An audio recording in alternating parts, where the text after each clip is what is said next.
Hello and welcome to the Nepali Diaspora Network podcast. It is Friday, February 13th, 2026. This is your essential source for news, views, and insights for Nepalis all over the world. I'm your host, and I'm here with our resident expert to break down the Week 7 edition of the Nepali Diaspora Digest. It's great to be here. And looking at the calendar, I have to say the timing of this, it feels incredibly heavy. How so? We are exactly 3 weeks away from the general election on March 5th. 3 weeks. Wow. Yeah. That's nothing. The energy must be frantic right now. It is. But this week wasn't just about the ballot box. When I was reading through the digest, it felt like we were getting whiplash. Mm-hmm. One minute you're reading about this absolute tragedy in India that it breaks your heart, and the next you're watching a cricket match that makes you want to run through a brick wall out of sheer pride. It really was a week of extremes. Heartbreak and hope. I know it sounds like a cliche, but it's really the only way to describe the last 7 days. We saw the very best of Nepalese talent on the world stage in Mumbai, and we saw the absolute worst of the migrant experience in a coal mine in Meghalaya. And that's our mission for today, right? We're going to connect those dots. We aren't just going to list the news. We need to understand how a mining disaster, a T20 thriller against England, and this massive geopolitical tug-of-war. With the U.S. and China. Exactly. How they're all part of the same story. It's the story of a nation in transition and a diaspora that is becoming more powerful and more vulnerable at the exact same time. So let's not dance around it. We have to start with the hard part. We have to talk about Meghalaya. We do. On February 5th, in the East Jaintia hills of Meghalaya, India, an illegal coal mine collapsed after an explosion. The final reports are just devastating. 31 fatalities. And we now know that 9 of those killed were Nepalese workers, with another 7 seriously injured. And these aren't just numbers. We have names. I was reading about Purna Bahadur and Surendra Kapangi Magar. They were brothers from the Kotang district. That detail, it just floored me. Brothers, they went together to find work, and they died together in the dark. What I don't understand, or rather what I think we need to explain to everyone listening, is how this keeps happening. The report mentions rat hole mining. I've seen photos of this, and it looks like a nightmare. It is. Why is this even allowed? Well, technically it isn't. The National Green Tribunal in India banned rat hole mining way back in 2014. Okay, so it's illegal. But the ban is largely on paper. To understand why it persists, you have to understand the geology and, well, the economics. These coal seams are very thin. Right. You can't bring in big machinery, so they dig these narrow horizontal tunnels, literally rat holes, that are barely big enough for a grown man to crawl through. Just picture that for a second. Crawling on your hands and knees, hundreds of feet underground, chipping away at coal with a pickaxe. It's terrifying. It's claustrophobic just thinking about it. And incredibly dangerous, I imagine. Incredibly. There are no safety pillars, no ventilation systems. It's primitive. But here is the brutal reality. It is cheap. And because it's illegal, the owners need a workforce that is invisible. People who won't complain. People who won't complain, who don't have unions, and who are desperate enough to take the risk. And that is where our people come in. Exactly. This is the shadow economy. Most of these workers are undocumented migrants. They don't have work permits. They don't have insurance. They're ghosts in the system. They're part of that fluid border population that just slips between Nepal and India looking for a livelihood. The Nepal embassy in New Delhi did issue a safety advisory today, on the 13th, urging citizens to avoid these unauthorized workplaces. But let's be real for a second. If you are sitting in a village in Udaipur or Kotang, and you have debts to pay, and someone says, I can get you a job in Meghalaya, are you really checking the safety certification? You aren't. You're thinking about survival. And that is what makes the aftermath so cruel. How so? Because this was an illegal mine, there's no corporate insurance policy waiting to pay out the Magar family. There's no legal recourse. They were working in the shadows, so they died in the shadows. It just exposes how vulnerable the labor force in India is compared to, say, Qatar or Malaysia, where at least there is a formal, albeit flawed, contract system in place. It's the ultimate cost of migration. And you have to ask, why take that risk? And it's because the pressure to provide is just overwhelming. And when you look at the sheer volume of money coming into Nepal right now, you see just how many people are answering that pressure. The numbers released this week are staggering. They are historic. We're looking at the first 6 months of the fiscal year 2025-26. Remittances surged by 39.1%. The total is 1.06 trillion rupees. Let's translate that for our global listeners. That's about $7.5 billion US dollars. In just 6 months. 6 months. And January alone brought in nearly 193 billion rupees. It is just a flood of capital. It is. But here's the part that doesn't add up for me. We have billions coming in. The foreign exchange reserves are full, enough to cover 21 months of imports. By all traditional metrics, the economy should be on fire. It should be booming. But it feels like we're stuck. That is the economic paradox we're seeing. Yes, the banks are flush with cash. They have loanable funds. But domestic investment is stagnant. It feels like a recession on the streets of Kathmandu. It does. Why? If the money's there, why aren't businesses borrowing it to build factories or start tech companies? It all comes down to confidence. There's a massive gap between liquidity and confidence.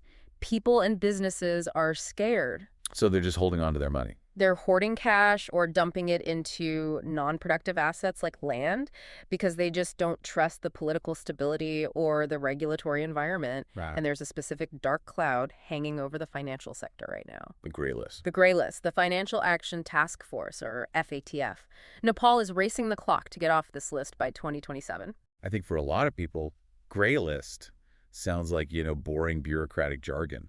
Why should a listener in London or Sydney actually care about this? Oh, they should care deeply. Think of the gray list like having a bad credit score, but for an entire country. Oh, yeah. If Nepal stays on this list, or God forbid gets blacklisted, it means the global banking system starts treating every single transaction from Nepal as high risk. So practically speaking, what does that actually look like? It means if you try to use a Nepali credit card in New York, it might get declined. If a business wants to import medicine or machinery, foreign banks might say no or charge a massive premium. And for the diaspora? For the diaspora, it could mean that the cost of sending that $7.5 billion in remittances skyrockets. The fees go up, the processing time doubles, it effectively suffocates the economy. That's a terrifying prospect. It really highlights how fragile this whole system is. It is. But, I want to pivot to something that actually looks like a solution.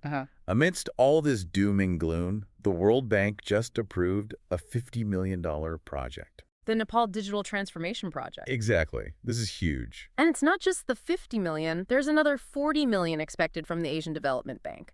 But the real headline here isn't the money, it's what they're spending it on. Which is? They're finally tackling the digitization of land administration. Oh, thank God. I cannot tell you how many stories I've heard. Friends having to fly back to Nepal on emergency leave just because there was a dispute over a property line or the paper deed was lost. It's the single biggest pain point for the diaspora. Right now, land records are physical. They sit in dusty binders in local Malpot offices. And they're vulnerable. They're prone to wear and tear. And let's be honest, they're prone to manipulation. If you're not physically there to watch your land, it's at risk. So this project changes that. That's the plan. The goal is a verified digital land records system. Imagine an integrated citizen service portal. You log in from your apartment in Dubai or Dallas, open a digital locker, and see your land deed, verified and secure. That would be a complete game changer. It's about trust, isn't it? Precisely. If I know my assets are safe without me having to bribe someone to check a binder, I'm much more likely to invest more. It removes the friction. It's expected to go live late 2026 or early 2027. If they pull this off, it unlocks so much capital that's currently stuck. Let's hope the implementation matches the ambition. Now, we mentioned 3 weeks to their election.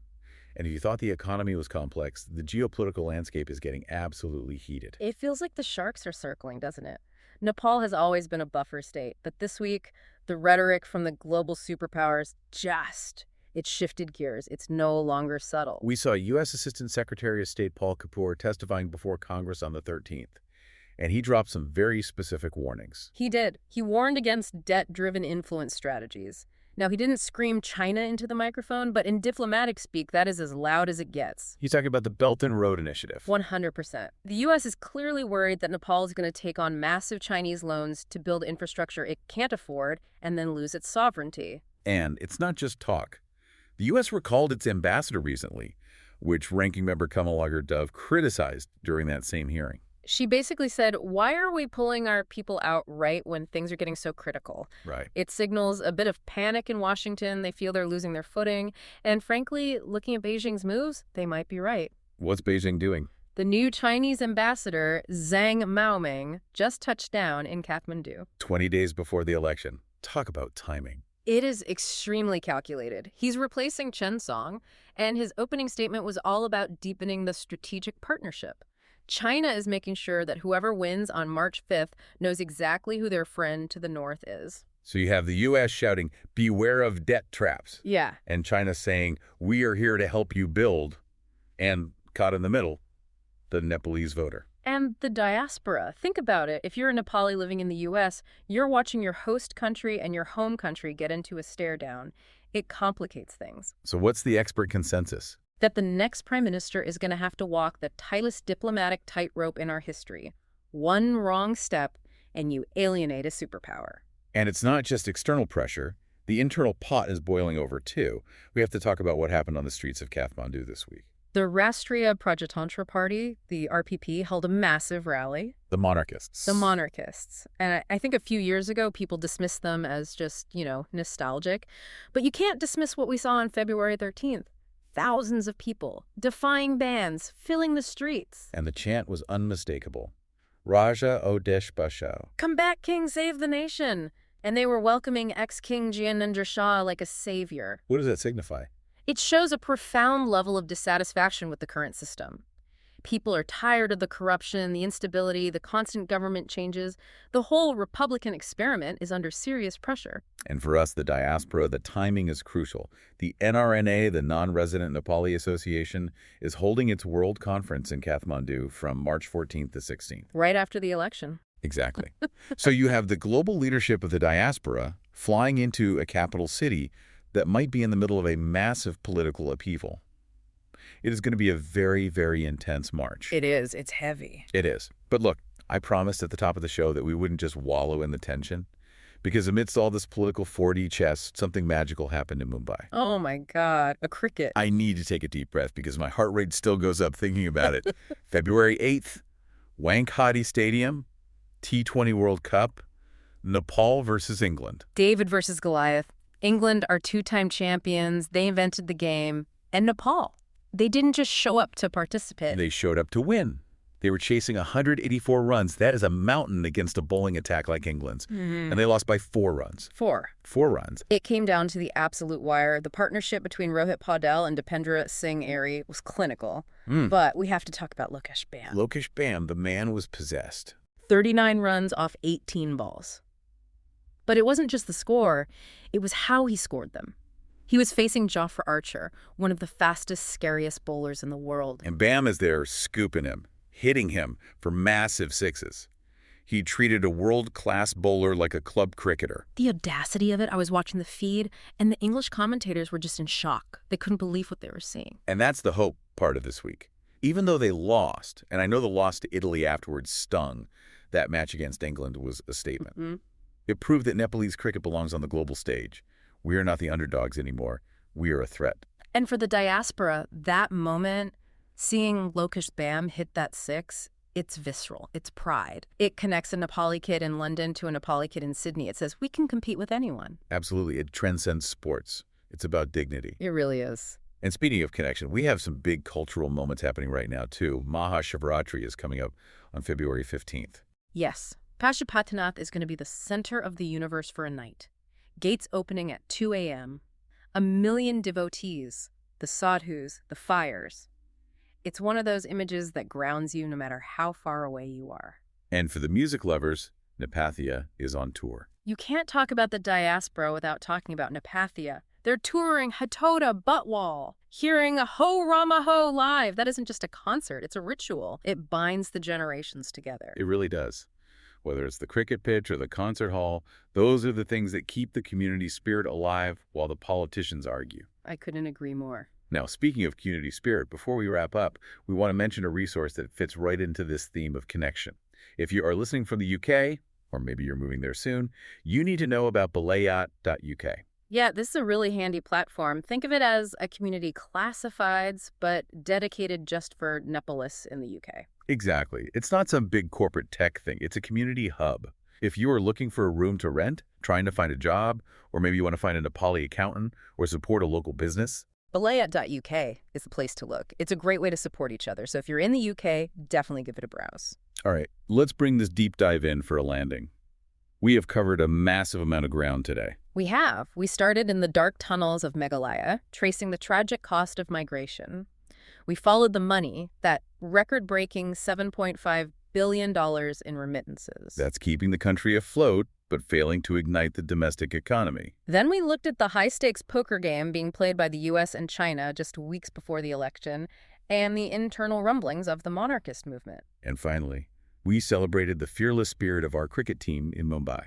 It's a lot to process, but that is the reality of the diaspora experience. It's complex, it's emotional, and it's constantly changing. If you want to dig deeper into any of these stories, see the sources, check the data tables on remittances, or read the full report on the mining disaster, please visit nepalidiaspora.net.